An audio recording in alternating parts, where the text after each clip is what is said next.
Hello, everyone, and welcome to the Lead with Ease podcast with me, Namita Purohit. As a leadership coach, I am dedicated to helping my clients operate at levels very few aspire to.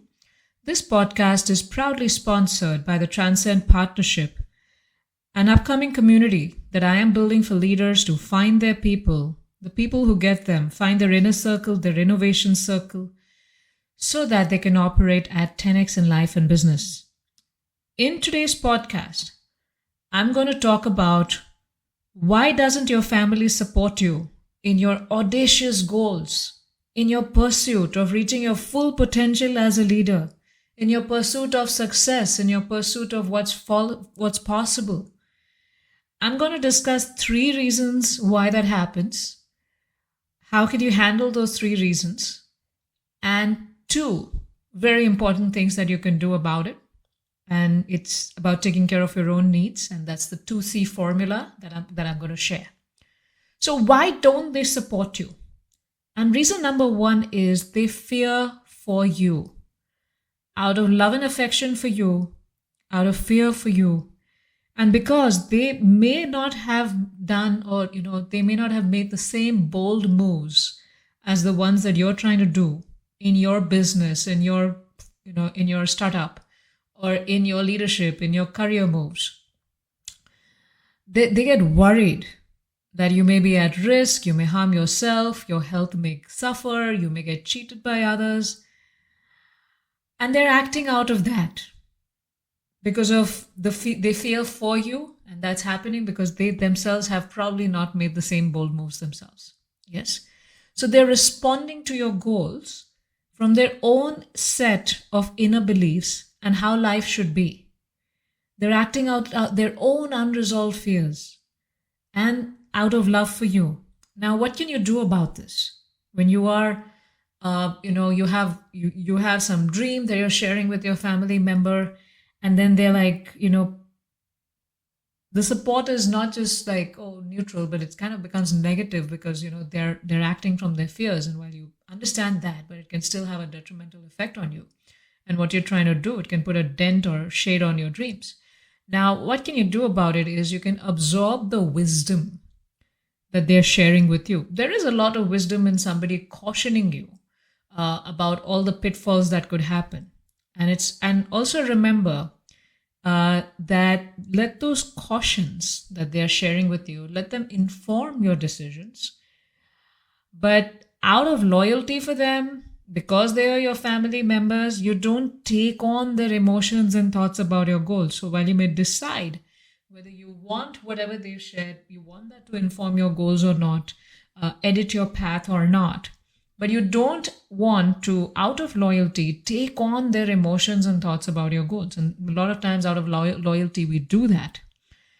And you want to be compassionate to them. You want to be very considerate and very appreciative of the place where they're coming from. They're worried for you, and that's why they're sharing, whatever they're saying.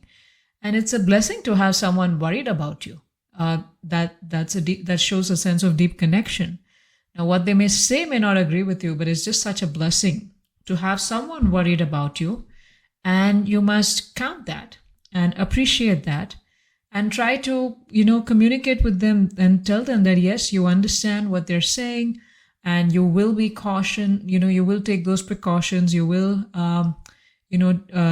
be thoughtful about what they're saying and don't communicate further on that thing with them. And you can change the topic after that and talk about something that they like and they agree with, etc. So that, they're not in that same worried state and that doesn't get transferred to you.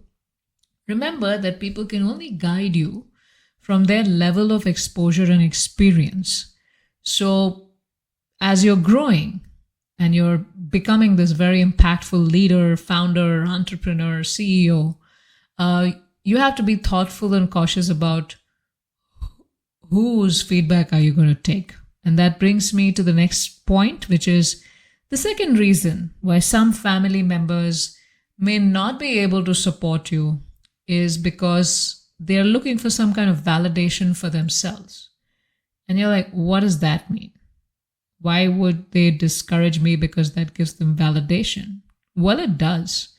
Now, if you have, a bucket with crabs and, they're all kind of entangled with each other, but one crab, smart, realizes I can get out of this bucket and starts climbing the walls. But the other crabs pull that crab down, bring it down. And that's called the crab mentality. So what happens is that some of them, because they haven't made those bold moves themselves, because they haven't done, whatever they should have done in their prime or in their current prime, and they're not putting in the work, they're not putting themselves at risk, they're not taking enough risks in their life, they're not accepting the challenges of life. Then what happens is that when they see someone else do it, it kind of disturbs them in their mind, and they don't like it. That, hey, there's somebody else not doing what I was doing. So how do I feel validated about my decisions? This person is going through a different path right now. And just by looking at them, I feel very invalidated about my own decisions. So, okay, how do I handle that? Let me bring this person back down to my level, right? And an example, I had a well-wisher who kept telling me that, hey, Namita, you have saved up enough money. You have, you've done a good job and like, why are you putting in all this hard work, making these videos, doing this live show, like regularly, focusing so much on the marketing and learning about how to market, and like, why are you doing all that? It's not needed. You should just see, look at me. I have such a chilled life. I enjoy myself. I go on vacations and I don't have to work so hard. It's like almost like embarrassing you, cheapening your hard work. Yes. And why do they do that? So that they don't have to like look at you doing all what you're doing and seeing a different path of life where there is massive success coming your way. And they don't just, they want to justify their actions, and that's why they pull you down. On the other hand, whenever I talk to another well-wisher of mine who had a great inheritance, but they still worked hard right from the grounds up. They didn't like wait for an inheritance or rely on that, but they worked hard on the grounds up and continuously working, now in their 70s, continuously working and, still very motivated about what they're doing, etc. And when I talk to this well-wisher of mine, it's always so supportive, so encouraging, yes, there is a sense of care, there is a sense of protection, but there is no pulling me down. It's about always, celebrating. It's always about encouraging, supporting, wishing me well, and also sharing wisdom from their own life, and all the stuff that they've done. And whenever I ask for it and how it can help me, right? So now, who are you going to take advice from? And that's a responsibility that leaders have. We as leaders have, is that, guess who would I talk about my work with and dreams with? I would not talk about them with the first well-wisher. I would talk about something else with them. But I would definitely be always eager to seek out the second well-wisher and talk about my dreams and aspirations and find the support that I need. So it's important to choose who you hang out with and who do you want to listen from. And therefore, I am building a beautiful community for leaders called as a Transcend Partnership, where they learn how to partner with themselves, partner with each other, partner with their coaches, partner with their higher guidance. And it's becomes your inner circle. It becomes that support circle that you need, your inner circle, your validation circle, your motivating circle, your circle where you can bounce ideas and learn from each other and get feedback from each other. And over time, as you get invested in those relationships, you develop close bonds and you really become a force of support for each other. And I invite you to join the Transcend Partnership. It's opening July 15th. And as a part of my promotions, I am doing a free leadership mastery bootcamp, where you're going to learn a 3-step process on how to achieve leadership mastery. So both you could sign up at the links that are there in the description and as they flash on this podcast, wherever you're watching. And I look forward to serving you insight. So now let's get into point number 3. Point number 3 is why they bring you down, or why they don't, or they don't bring you down, but they just don't support. You're like all excited sharing about, oh, my company just, I got like funding right now and I'm eligible and like we're going this, and then, oh, my company's going to go public and I'm so excited about this, etc. But they just don't react to that. And you end up feeling very alone that, oh, I come back home and I talk about my success with someone and all these great achievements that I have. And they just don't even celebrate. They don't even react to it. They don't even respond to it. And they talk about, some like, hey, the garbage needs to be put out. That's what they say. And you start feeling very lonely with not having to share anyone to share your dreams with. And you wonder like, oh, I wish I had a supportive spouse or supportive family members at home. I would have done so much better. And then, now you wonder like, why is that happening, right? Is it that they're jealous of your success? Maybe. That could be the case. And I don't want to focus so much on this podcast on how do you deal with that jealousy. But because if someone's insecure, they're going to be insecure no matter what you do for them. But what the angle I want to bring in here today is that they have a fear of losing you.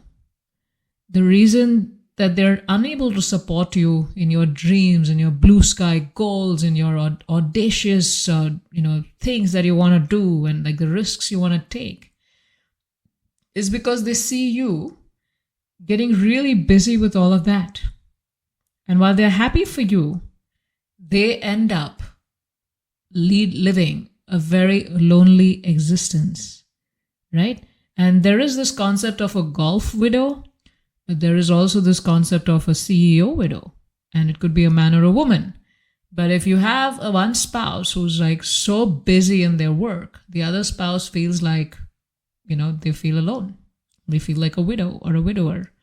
And they just have to figure out ways to support themselves and be there for themselves. And they just lead a very lonely existence, all based around your schedule and what you want to do and your goals and aspirations and all of that, right? And you want to have empathy for that.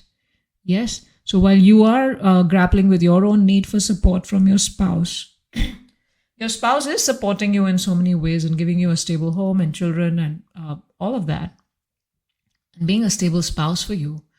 But you want to be there feeling lonely too. And you want to be there for them. And it's not words that, oh, after this project, I'll be there with you. And I'll definitely do it. And it's not, future faking promises where you go, oh, okay, after I reach this milestone, then maybe 4 months later, we'll go on vacation for like 5 days. But then I'll also invite my business friends over there. So I'll have my business meetings and things like that. And your spouse, like, I'm not interested. So all of that doesn't work. What they really need is that, they have fears around what will happen to them, what will happen to the kids, what's happening to their family unit. They're feeling alone and all of that. And you need to be there for them and show it show it with uncompromising action and being a fully involved partner, right?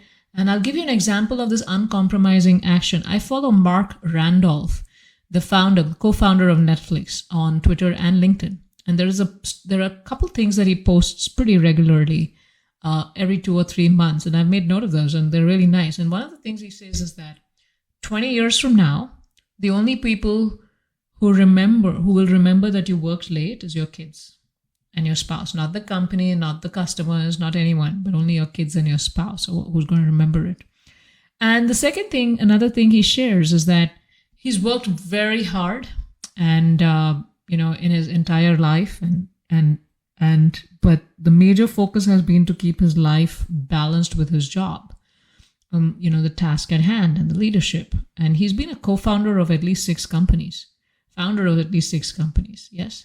And he writes that for 30 years, while he was a founder at Netflix, while he was doing whatever he was doing and more, he had a very hard cutoff on Tuesdays. And no matter what happened, rain or shine, he would leave exactly at 5 p.m. and spend the evening with his best friend, his wife. And they would go for a movie, have dinner together, go window shopping downtown together or whatever. And nothing got in the way of that. And if somebody wanted to meet him, they better come to him at 4:55 p.m. if they had something to say to him on Tuesday afternoon. He wouldn't get into anything at that time. No last minute questions, no meetings, no conferences, nothing. And if they would show up at 4:55, they would have to talk to him on the way at to the parking lot. And it not only kept him sane, but it also put the rest of the work that he did in perspective, that no, my wife and my family are important. And he didn't want to be the entrepreneur who was on his 7th startup with his 7th wife. So something for you to think about how can you incorporate that in your life so that you can allay their fears and then also get their beautiful, wonderful support. And when you have happy family members at home, it gives meaning to, all the work that you're doing at work. So having said that, and, giving them clear, predictable routines around you, and being completely present, not just as a task and not just as a show off, but being completely present for them.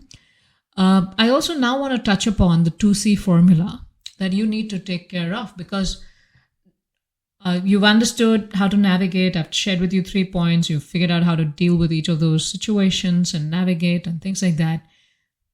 But you're still lonely and you still need connection and you still need community. With people who get you, people who understand you. Even if you have a supportive family, you can't burden them every day with your, all your fantastic business ideas and business problems that you're trying to solve and crack in your head. Yes. So what can you do about it? And that's where the 2C formula comes in. And the 2C formula is to have a community around you. That's C number 1. A circle around you, your inner circle, or an advisory board for yourself that exists just for business. You can go talk about business, talk about work, get advice, and of course you will talk about personal stuff also, but it's focused for that. So you don't come back and burden your family and don't expect support from your family, and you can do family things with your family and relate to the family at the level of family instead of trying to relate to the family at the level of work. Yes? So how are you going to build that community around you? How are you going to have that proximity to those people? And I just recently did a podcast on proximity is power and different ways in which you could get proximity with your own peers and your seniors. And you could hear that too. But you need a continuous community, something that's there for you every single day, that exists for that purpose, that you can reach out to them without any hesitation about, what would they feel if I ask them only about work? I need to develop a personal rapport also with them. And we need to develop a personal rapport with everyone, but that community exists just to discuss work. And how can you create that for yourself? And the second thing is to the 2C, right? So community is one. And the second one is coaches.